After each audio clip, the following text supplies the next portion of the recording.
इस वक्त हम मौजूद हैं कॉलोनी अस्पताल के ठीक अंदर। यहाँ पर न्यायिक आयोग की टीम पहुंच चुकी है, जिसमें 2 रिटायर्ड जज और 1 रिटायर्ड आईपीएस अधिकारी मौजूद हैं। यहाँ पर न्यायिक आयोग की टीम तमाम वो जानकारियाँ ज्वाइंट कमिश्नर क्राइम से इकट्ठा कर रही है और इसके साथ साथ भारी सुरक्षा बल की तैनाती आप साफ तौर पर यहाँ देख सकते हैं। कमांडोज यहाँ पर पहुंचे हुए हैं न्यायिक आयोग की टीम के साथ और आला अधिकारी तमाम यहाँ पहुंचे हुए हैं। 3 सदस्यीय टीम का गठन किया गया था, जिसमें 1 रिटायर्ड आईपीएस और 2 रिटायर्ड जज मौजूद है और ये सभी यहाँ पर पहुंचे हुए हैं। जैसे कि तस्वीरें आप देख सकते हैं, भारी सुरक्षा बल की तैनाती पूरे अस्पताल प्रशासन अस्पताल प्रांगण के बाहर और अंदर की गई है। ये वही घटना स्थल है जहां पर 15 अप्रैल को रात 10:30 बजे के करीब में तीनों शूटर, जिसमें सनी सिंह हो और इसके साथ साथ अरुण मौर्य और लवलेश तिवारी, इन तीनों ने अतीक अहमद और अशरफ को पुलिस सुरक्षा बल के बीच यहां पर मौत के घाट उतार दिया था। दनादन फायरिंग की थी। जिग्ना में पिस्टल जो टर्किश है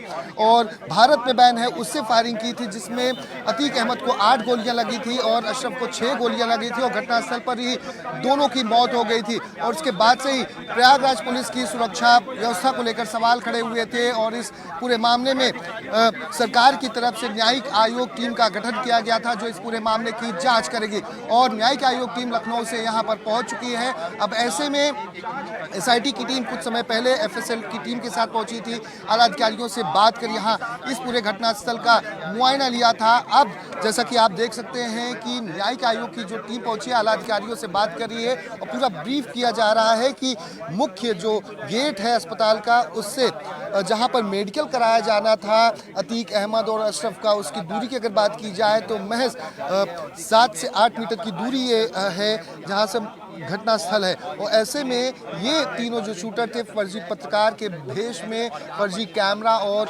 माइक लेकर पहुंचे हुए थे और जब पत्रकार सवाल पूछ रहे थे उस समय ही घटना को अंजाम दिया था।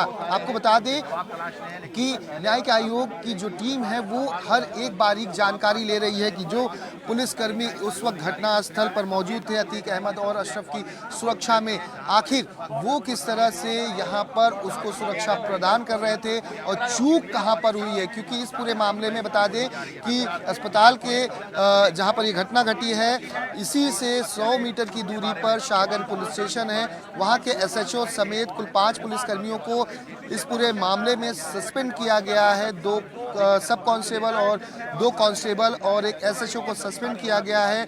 और इन तीनों शूटरों से लगातार एसआईटी तकरीबन कल 8 घंटे की पूछताछ हुई है। कोर्ट के द्वारा 4 दिन की पुलिस रिमांड में इन तीनों शूटरों को भेजा गया है। अब न्यायिक आयोग की जो टीम पहुंची है घटनास्थल का मुआयना करते हुए आला अधिकारियों से बात कर रही है, इसकी रिपोर्ट तैयार की जाएगी। इसके साथ साथ एसआईटी जो जांच कर रही है, तीनों आरोपियों से पूछताछ कर रही है, उसमें क्या कुछ निकल कर आता है। सबसे महत्वपूर्ण कि वो शूटर को आखिर किसने पैसे मुहैया कराए थे, फंड किया था, हथियार मुहैया कराए थे और इसके साथ साथ इस पूरे घटनाक्रम का मास्टरमाइंड इन तीनों के अलावा कौन है जो इन्हें बाकायदा डिक्टेट कर रहा था। ये प्रयागराज कैसे पहुंचे, कहां से पहुंचे, किस जरिए है, क्योंकि जो सूत्रों से जानकारी मिल रही है, जो पूछताछ से पता चला है कि 12 तारीख को ये लखनऊ से प्रयागराज बस के जरिए आए थे। 13 तारीख को ही प्रयागराज के कोर्ट में जब अतीक और अशरफ की पेशी होनी थी, उसी समय हत्याकांड को अंजाम दिया जाना था, लेकिन उस समय कोर्ट में अंजाम नहीं दे पाए ये तीनों शूटर। तो इन्होंने अस्पताल का रेकी किया। अस्पताल में रेकी करने के बाद इन्होंने फर्जी पत्रकार के भेष में रहे और जब मीडियाकर्मी अशरफ और अतीक से सवाल जवाब कर रहे थे, उसी दौरान इन्होंने .0 ब्लैंक से अशरफ और अतीक को मौत के घाट उतार दिया था। उन तीनों पर पूछताछ लगातार की जा रही है। ऐसे में न्यायिक आयोग की जो टीम है हर उन पहलुओं की जांच कर रही है, हर बारीकियों की जांच कर रही है कि घटना कैसे घटी, लापरवाही कहां बरती गई, ये शूटर कैसे आए थे, कहां से आए थे, इनको पैसे की फंडिंग किसने की और जिग्ना में पिस्टल जो टर्किश है, भारत में बैन है, वो इन तक कैसे पहुंची। क्योंकि अगर तीनों के बैकग्राउंड की अगर बात की जाए तो तीनों का बैकग्राउंड और आर्थिक स्थिति बहुत ही खराब है। ऐसे में तीनों शूटरों पर पहले भी आपराधिक मामले दर्ज हैं। तो आखिर ये तीनों अलग अलग इलाकों के रहने वाले उत्तर प्रदेश के, आखिर तीनों की दोस्ती कैसे हुई, ये सबसे बड़ा सवाल है। कुछ गैंग के नाम सामने आ रहे हैं कि वो उन गैंग से, जितेंद्र गोगी गैंग से हो या अन्य गैंग से जुड़े हो सकते हैं। उसमें कितनी सच्चाई, क्योंकि ये